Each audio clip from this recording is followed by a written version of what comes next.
Asalaamu calaykum waraxmatullaahi wabarakaatuh. Walaalayaal ku soo dhawaada barnaamijka. Maanta waxaan uga hadli doonaa mowduuc aad muhiim ah kaasoo ku saabsan shaqo la'aanta dhalinyarada.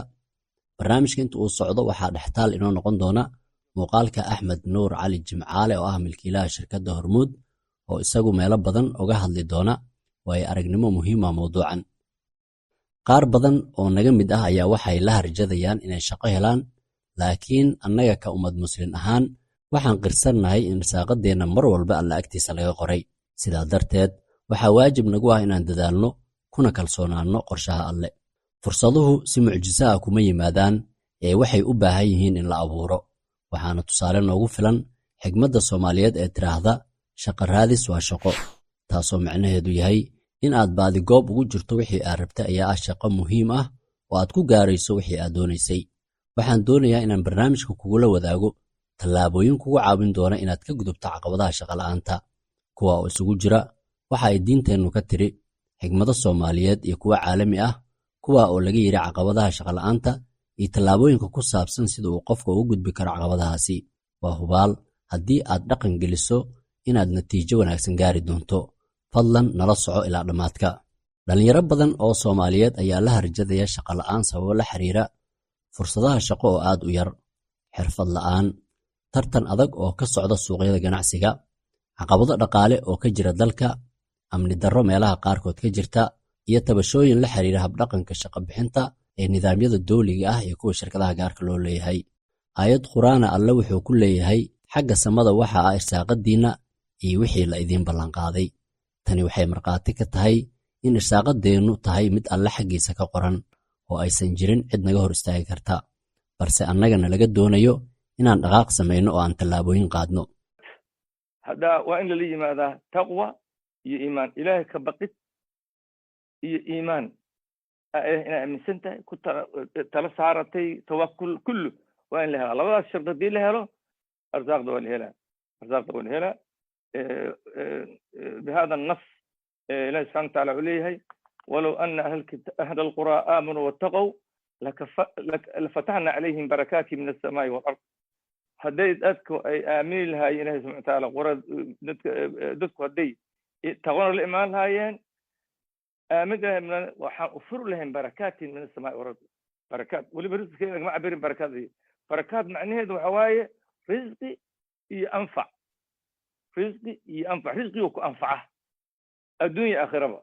لكن مركي أو هاي متقنا مال كل جيس هذه كرت الدنيا أو لب فوجست أو ستريس يبقى تبضن مشكلة كمان حتى ما تدلبه مال أيوة بليون سيستا مركا هالكاس بلنقاب أي أقول شغن أيداس الله سبحانه وتعالى كل فهمني إن رزقك الله سبحانه وتعالى هذا الله وضع الشرط هذا الإيمان والتقوى رزقي مجهد إيمان حلوة. Nabiga sallallahu calayhi wasallam wuxuu yiri, waxa u wanaagsan qof kasta oo idinka mid ah inuu qaato xarig oo duurka xaawo ka soo guro, dhabarkiisana ku soo qaado, kadibna iibiyo eebana wejigiisu cadaabta ka badbaadiyo. Maxaa yeelay wuxuu door biday in uu shaqaysto halkii uu dadku wax weydiisan lahaa, ha siiyaan ama yeesan siin.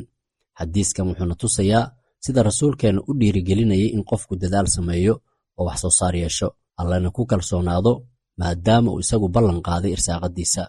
Isku day inaad barato xirfadaha aadka loogu baahi badan yahay maanta. Waa inaan xoogga saarno inaan baranno xirfadaha baahiyahooda ay ka jirto suuqyada casriga ah. Waxaa ka mid ah xirfadahaasi digital marketing ama suuqyada digitalka ah, graphic design iyo video editing oo ah xirfadaha nashqadeynta iyo farsamada muuqaalada, IT iyo networking, suuqgeynta iyo maamulka ganacsiga.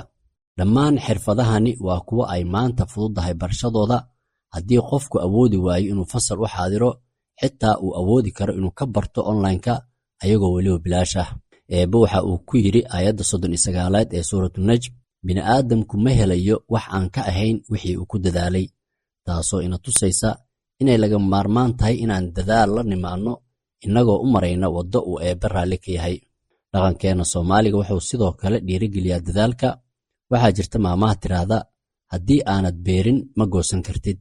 Qof walba waxa uu natiijo helayaa marka uu shaqo qabto, balse haddii aad iska fariisato fursaduhu ma noqon doonaan kuwa fadhiga kugu yimaada. intaas ma ku filan tahay, وفي السماء رزقكم بركات من السماء والأرض ballanqaadkaas ma ku filan yahay. waxa waaye sunanta waa inuu raacaa. anaga daawish mini waxa waaye ahlu sunna wal jamaa waxa waaye waxa laga rabaa inaa mataqana ilaahay tala saartid laakiin aqilha soo sheeg aqilha suma tawakkaltiga dabar ثم كبعد توكل لكن sidii waan iska daayay خلاص ilaahay ilaalinaya waa iska seexanaa rasuulka iigimaada samad Allah wasma soconay sunanta waa inaan raacnaa sunanta aan gudbaynaa marka macnaha amaliga ah qofku wuxuu qaban lahay noqdad afaraan ka dhignay waxa waaye tijaarada hadarta inay najaxdo oo aad galaysid tijaarada waxa waaye horta maalka dadka haaya bini'aadamka kale u dhiibay say dhexdooda dawladdan way kor ku yimaada laakiin dadka dhexdooda dadkaas si wartid arzaaqda uga heshid waxa u baahan tahay to make their life is easy ina waxa noloshooda u dhigareysid oo waxay u baahan yihiin u keentid ma ha ahaato khadamaad ama ha ahaato mataqaana badeeco intaba adiga laga rabaa in uu keentid si ka fiican sidii ay u helayeen adigoo fiirinaysid oo waxyaabo lagu kala hormaro waxa waaye si degdeg ah inaa wixii uu keeni kartid service iyo khadamaadba service iyo mataqaana badeecaba quality-ga badeecadaada ama khadamada ha ahaadaane inuu sareeyo costigana oo hooseeyo saddexdaa shay hadda ka shaqaysid mataqaana you are in business aad iyo aad mataqaana shaqadaadu u toosaysaa hadda arrintaas la timaadid oo dadka noloshooda aad ka dhigtid easier. dhis xiriiradaadu waa waxa lagu qiimeeyo. shaqooyin badan ma ahan kuwa la xayeysiiyo, waa kuwa ku yimaada xiriiro. sidaa darteed waxaa laga maarmaana inaad had iyo jeer tahay qof wanaagsan oo akhlaaq iyo ammaano leh. xiriirada wanaagsanna badiya. waa hubaal in natiijo wanaagsan aad kala kulmi doonto dadka aad wanaaga kula dhaqanto. dadka baro hadda waxaad joogtaa wadamo kala gedisan joogtaa Soomaaliya joogtaa dadka baro barashada dadka qofkan baro qofkan mataqaana masaajidka ku tukanaysid dadka baro ka waaweyn dadka isku factiin sidoo kale baro dhaqan fiican yeelo dadka jecel khayrka la jecel ahaaw wanaag samay adiga wanaag samay wanaagaas aad samayso waxaad dhici karta degdeg inaad u heshid oo mataqaana waxyaalaha oo ilaahi subxaana watacaala yani aan case study hadda usoo qaadan doono inaad wanaag samaysid oo dadka soo dhaweysid ayaa hadda aan case study waxaan usoo qaadan doonaa almarxuum xaashi weheliye maalin ninka xaashi weheliye maalin allah naxariisto 70-aadkii ayuu sacuudiga yimid ani 70-aadkii waddankan sacuudigan ka shaqeynayay qaybtii dambe 70-aadka waaye asaga markaas shaqo bilaabay ganacsi yar bilaabay markaas ayaan is aragnay war maxaa timid ornay xawaalan raadinay dadkan lacag ka qaato dadkan Soomaalida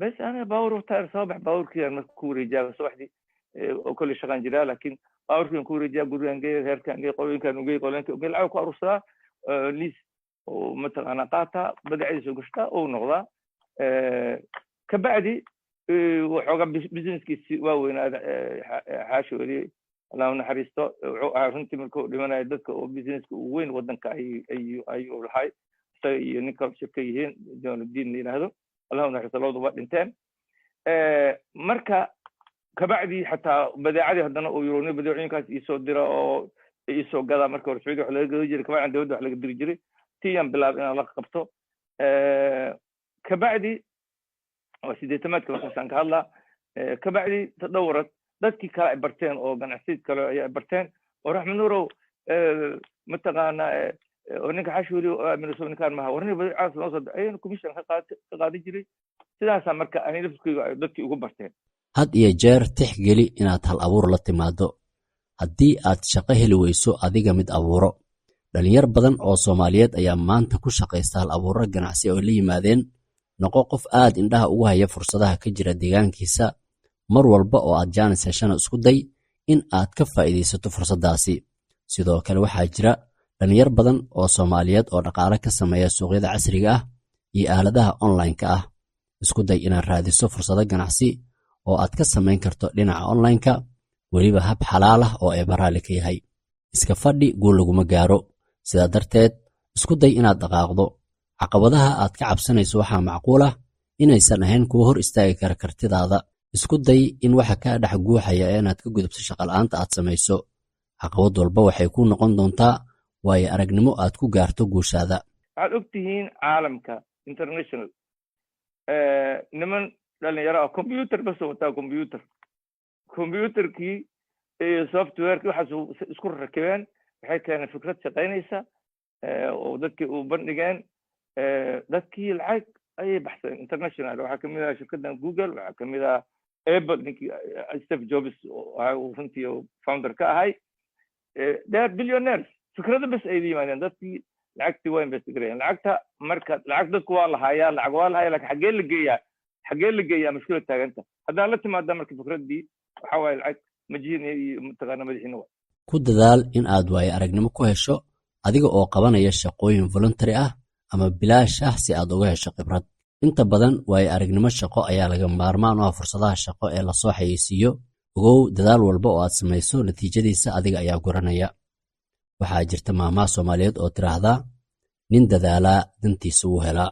haddii aan soo koobo qodobadii aan barnaamijka uga hadalnay waxaa ka mid ah inaan baranno xirfadaha suuqa leh maanta, inaan dhisno shabakado nagu xiraya dadka xirfadlayaasha ah, inaan tixgelinno hal abuurkeena iyo inaan iskaan u shaqaysanno, inaan waayo aragnimo ku helno qabashada shaqooyin bilaasha ama tababar ah, inaan la qabsan karno marxalad kasta oo mar walba aan ku dadaalno inaan wax baranno, inaan Eebbe tala saaranno oo aan ku kalsoonaanno inuu mar walba garabkeenna yahay. siduu Eebbe qur-aanka ku yidhi, qofkii Eebbe tala saarta waa ku filan yahay, wuxuuna ka irsaaqaa meel uusan filayn. waxaan isku ognahay inaan maanta tallaabo qaadno. haddii uu muuqaalkan ku caawiyey, fadlan la wadaag asxaabtaada. si wadajir ayaan ku dhisi karnaa mustaqbalka wanaagsan ee bulshadeenna. waad ku mahadsan tahay daawashada muuqaalkan. Eebbe ha kugu guuleeyo safarkaaga nolosha, irsaaqadan ha ku waasiciyo. magacaygu waa Xasan Nuur. tan iyo barnaamij dambe, wassalaamu calaykum waraxmatullaahi wabarakaatu.